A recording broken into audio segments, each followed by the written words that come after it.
చూపు చూడవద్దని, దివ్యాంగులు ఆందోళన చెందకుండా ముందుకు సాగుతూ అన్ని రంగాల్లో రాణించాలని మంత్రి సీతక్క అన్నారు. ములుగు జిల్లా కేంద్రంలోని జూనియర్ కళాశాల మైదానంలో మహిళా అభివృద్ధి, శిశు సంక్షేమ శాఖ ఆధ్వర్యంలో అంతర్జాతీయ దివ్యాంగుల దినోత్సవం సందర్భంగా జిల్లా స్థాయి క్రీడోత్సవాలను జిల్లా కలెక్టర్ దివాకర్ టీఎస్, గ్రంథాలయాల చైర్మన్ రవిచంద్రలతో కలిసి మంత్రి సీతక్క జెండా ఊపి ప్రారంభించారు.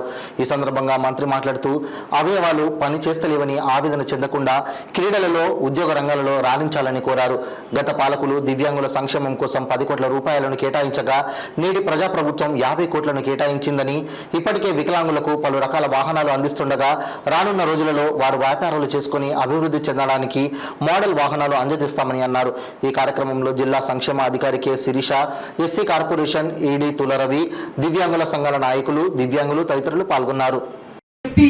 వాళ్ళను మరి చిన్న చూపు చూడడం కాకుండా వాళ్ళు ఆలోచించగలిగే శక్తి ఉన్నటువంటి వాళ్ళు ఉంటారు. కొంతమంది ఆలోచించడానికి కూడా అక్కడ కూడా వైకల్యం ఉంటుంది. కాబట్టి వాళ్ళ బాడీలో, వాళ్ళ శరీరంలో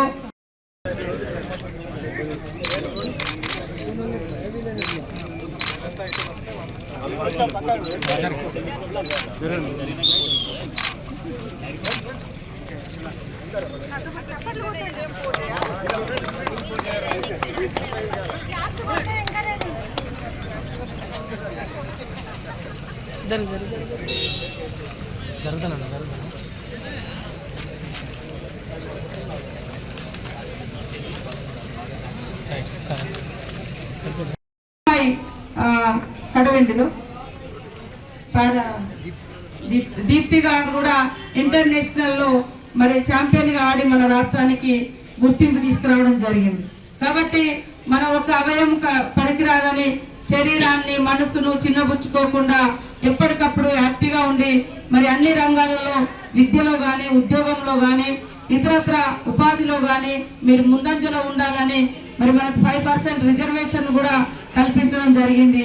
రేపు ఉద్యోగ ఉపాధి అవకాశాలతో పాటు సంక్షేమంలో కూడా మీకు తప్పకుండా ప్రత్యేకంగా దృష్టి పెట్టి చూడాలని చేయడం జరిగింది. అదే విధంగా జాబ్ పోర్టల్ కూడా మీరు ఎక్కడున్నా కూడా మీ యొక్క అర్హతను ఆ జాబ్ పోర్టల్లో కనుక పెడితే మీకు సూట్ అయ్యే విధంగా, ఎక్కడ అది ప్రైవేట్ అయినా ప్రభుత్వందైనా ఆ జాబులలోకి మిమ్మల్ని మరి ఎంటర్ చేసే విధంగా కూడా చేయాలని జాబ్ పోర్టల్ కూడా మన కోసం ప్రత్యేకంగా ఏర్పాటు చేయడం జరిగింది.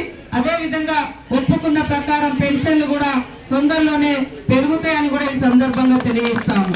మీరు చూస్తా ఉన్నారు, మనం వచ్చి రాగానే మరి ఉచిత బస్సు ప్రయాణం కానీ, 200 యూనిట్ల కరెంటు కానీ, 500కే గ్యాస్ సిలిండర్ కానీ, 18,000 కోట్ల రూపాయలు 15-20 రోజులలో రుణమాఫీ చేయడం కానీ, ఇప్పుడు కొత్తగా మళ్ళీ ఇందిరమ్మ ఇండ్లు కానీ, ఇవన్నీ కూడా మనం పెడుతూనే ఉన్నాము.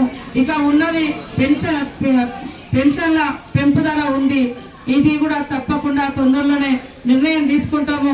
కొద్దిగా ఓపికతో వెయిట్ చేయండి. వికలాంగ సోదరులకు అందరికి కూడా రాబోయే కాలంలో వాళ్ళకు కావాల్సినటువంటి స్కూటీలు కావచ్చు, ట్రై సైకిల్స్ కావచ్చు, లేదా మరి